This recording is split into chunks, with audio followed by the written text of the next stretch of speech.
जो यहाँ आके नहीं लुटा उसका कर्म फूटा। 20 रुपए में कहाँ लुटेंगे? हाँ? 20 रुपए में कहाँ लुटेंगे? ये माखन की बात कह रहा हूँ मैं। चलिए, स्वागत है आपका फिर से नई ब्लॉग वीडियो में। तो आप घुमाते हैं आपको नंद भवन अथवा 84 खंबा मंदिर गोकुल में। नंद भवन जिसे 84 खंबा मंदिर भी कहते हैं, गोकुल में स्थित एक प्रसिद्ध तीर्थ स्थान है। यह मंदिर 84 स्तंभों पर टिका हुआ है। मंदिर की दीवारें भगवान श्री कृष्ण की बाल लीलाओं के चंचल प्रसंगों से चित्रित हैं। शिला के खंभों पर उत्कृष्ट नक्काशी है जो कि उनकी सुंदरता को व्यक्त करती है। मंदिर के प्रांगण में एक विशाल वट वृक्ष है और मंदिर में आने वाले भक्त इसकी शाखाओं पर रंगीन फीता बांधते हैं। उनका विश्वास है कि इससे उनकी मनोकामना पूर्ण होगी। वट वृक्ष के नीचे मां काली का मंदिर है। यहाँ देवी योग माया के सुंदर दर्शन है। और नंद भवन अथवा 84 खंबा मंदिर गोकुल मथुरा में स्थित है। आज हम आपको इसी के दर्शन कराने वाले हैं, तो बने रहिएगा वीडियो पर। अब आपको चलो दिखाते हैं। मंदिर में 3 बात का ध्यान रखना। पहली बात, खड़े होकर दर्शन नहीं करना।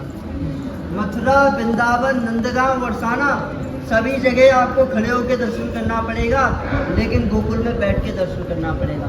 जन्मभूमि भी आप खड़े खड़े दर्शन करोगे, वहाँ बैठना नहीं पड़ेगा, ना कोई बैठाएगा। दर्शन खोला, बंद किया, चलो आगे।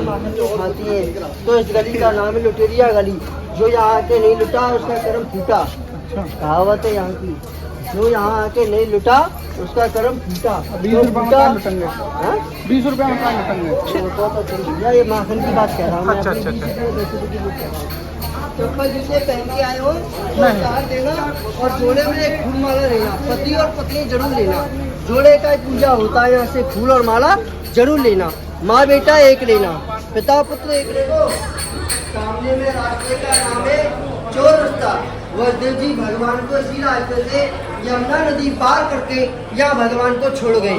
ये सामने देख रहे हो, यमुना नदी पार किया, भगवान को यहाँ छोड़ गए। वसुदेव पहले डूबने लगे, सारे वसुदेव करे पुकार, कैसे जाए यमुना पार। बोलो जमुना मैया की। पर्वत आपने वहाँ गोवर्धन में देखा होगा, शंकर देखा होगा। शंकर जी ने यहाँ 3 दिन 3 रात्रि तब क्यों किया? अपने निश्चय सामने देख रहे हो, इसको बोलते काट यहाँ इसको एक छूने के लिए बंद कर दिया गया। तब मैया ने भगवान को बाहर निकाला। यहाँ बैठने का बहुत बड़ा विशेष लोग कदम बैठ के चले चलेंगे। यहाँ बचपन लौट के आता है। आज आपका भी बचपन लौट गया, इनको भी चलना पड़ेगा, इनको भी मुझको भी सबको चलना पड़ेगा। बचपन केवल गोकुल में लौट के आता है। होता है मैया के मंदिर से लेकर चलना। आप कहीं मंदिर में दर्शन करने चले जाओगे ना, वहाँ लौट के नहीं आएगा आपका बचपन। जब जब गोकुल आप आओगे आपका बचपन लौट के यहाँ गोकुल में। तो आप लोगों ने नंद भवन 84 खंबा मंदिर के दर्शन करने के बाद अब हम चलते हैं आगे की तरफ और आपको दिखाने वाले ब्रह्मांड घाट जन्मस्थली। ये जो है नंद भवन से प्राय 1 मील पूर्व में विराजमान है और यहाँ पर बाल कृष्ण ने गोप बालकों के साथ खेलते समय मृतिका भक्षण लीला की थी। यशोदा मैया ने जब बलराम से इस विषय में पूछा तो बलराम ने भी कन्हैया के मिट्टी खाने की बात का समर्थन किया था। मैया ने घटना स्थल पर पहुंचकर श्री कृष्ण से पूछा, क्या तुमने मिट्टी खाई? तब कन्हैया ने उत्तर दिया, नहीं मैया, मैंने मिट्टी नहीं खाई है। यशोदा ने कहा, कन्हैया जरा मुख अपना खोल कर दिखा। तो कन्हैया ने मुख खोलकर देखा, लो देख लो मैया। तब मैया यशोदा ने बाल श्री कृष्ण के मुख में देखा तो स्तब्ध रह गईं।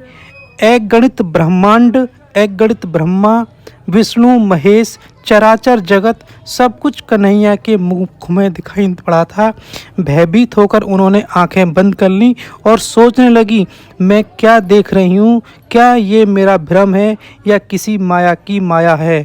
तो आंखें खोलने पर देखा कन्हैया उनकी गोद में बैठा हुआ है। यशोदा जी ने घर लौटकर ब्राह्मणों को बुलाया, इस देवी प्रकोप की शांति के लिए स्वास्तिक वाचन कराया और ब्राह्मणों को गोदान और दक्षिणा दी। श्री कृष्ण के मुख में भगवत्ता के लक्षण स्वरूप अखिल सर चराचर विश्व ब्रह्मांड को देखकर भी यशोदा मैया ने श्री कृष्ण को स्वयं भगवान के रूप में ग्रहण नहीं किया। उनका वात्सल्य प्रेम शिथिल नहीं हुआ बल्कि और भी समृद्ध हो गया। दूसरी ओर श्री कृष्ण का चतुर्भुज रूप दर्शन कर देवकी और वासुदेव का वात्सल्य प्रेम और विश्व रूप दर्शन कर अर्जुन का सख्य भाव शिथिल हो गया। ये लोग हाथ जोड़कर भगवान श्री कृष्ण की संतुति करने लगे। तो अब आपको चिंताहरण महादेव के दर्शन कराते हैं। ब्रह्मांड घाट से सटे हुए पूरब की ओर यमुना जी का चिंताहरण घाट है और यहाँ पर ये चिंताहरण महादेव जी का मंदिर है। ब्रजवासी इसकी पूजन करते हैं और कन्हैया के मुख में ब्रह्मांड दर्शन के पश्चात माँ यशोदा ने अत्यंत चिंतित होकर चिंताहरण महादेव से श्री कृष्ण के कल्याण की प्रार्थना की थी। तो हमने भी यहाँ पर प्रार्थना की है और चिंताहरण महादेव के दर्शन करने के बाद अब हम तुम आगे की तरफ चलते हैं और आपको दिखाते हैं। ये देखिएगा, ये है दाऊजी महाराज जी का मंदिर। आपकी जानकारी के लिए बताते हैं, भगवान श्री कृष्ण के भ्राता दाऊजी हैं जिन्हें बलदाऊ के नाम से जानते हैं। बलदेव में दाऊजी का मंदिर बना हुआ है और भगवान श्री कृष्ण के दर्शन करने के बाद दाऊजी के दर्शन न किए तो ब्रज भ्रमण पूरा नहीं माना जाता है। ब्रज के कण कण में जहाँ श्री कृष्ण का वास है वहीं दाऊजी की भी विशेष कृपा भक्तों पर बरसती है। दाऊजी का ऐतिहासिक प्राचीन मंदिर बलदेव में बना है। मथुरा में यह वल्लभ संप्रदाय का सबसे प्राचीन मंदिर है। यमुना नदी के तट पर स्थित इस मंदिर में दाऊजी, मदन मोहन और अष्टभुज गोपाल के श्री विग्रह विराजमान है। दाऊजी या बलराम का मुख्य बलदेव मंदिर मथुरा के ही बलदेव में है। मंदिर के चारों ओर सर्प की कुंडली की तरह परिक्रमा मार्ग में एक पूर्ण पल्लवित बाजार है। मंदिर के पीछे एक विशाल कुंड भी है जो कि बलभद्र कुंड के नाम से जाना जाता है। और आप सामने की तरफ देख रहे हैं दाऊजी हैं और इनके मंदिर में हमेशा अंधकार रहता है और एक दीपक जलता रहता है क्योंकि इसमें बिजली की लाइट ये कभी भी जलने नहीं देते हैं, ऐसा यहाँ के पुजारियों का मानना है। और इस साइड में आप देख रहे हो ये रेवती मैया है जो कि इनकी पत्नी है और यहाँ पर भी कभी भी लाइट नहीं जलती है, हमेशा एक दीपक जलता रहता है और ये हमेशा पर्दे में रहती हैं, ऐसा यहाँ के पुजारियों ने बताया है। तो आप देख रहे हैं सामने की तरफ रेवती मैया जी एक पर्दे की तरफ से आपको देख रही होंगी, तो ये अंदर हमेशा रहती हैं। तो इस तरह से आज हमने यहाँ पर ये दाऊ जी के दर्शन करे हैं और दर्शन करने के बाद हम सब लोग बाहर की तरफ आने के बाद यहाँ पर देखिएगा जो एक बाजार यहाँ पर लगा हुआ है, इस बाजार में हम लोग अब शॉपिंग कर रहे हैं। तो कुछ लोग कर चुके हैं और कुछ लोग कर रहे हैं अभी, क्योंकि इस मंदिर परिसर के चारों ओर सर्प की कुंडली की तरह परिक्रमा मार्ग में एक पूर्ण पल्लवित बाजार है और इसी बाजार में हमने आज यहाँ पर शॉपिंग भी करी है। तो फिलहाल देखिएगा अच्छे से शॉपिंग करने के बाद और पूरी तरह हम थक चुके हैं और थकने के बाद अब हम अपने घर की प्रस्थान करने की तैयारी करेंगे।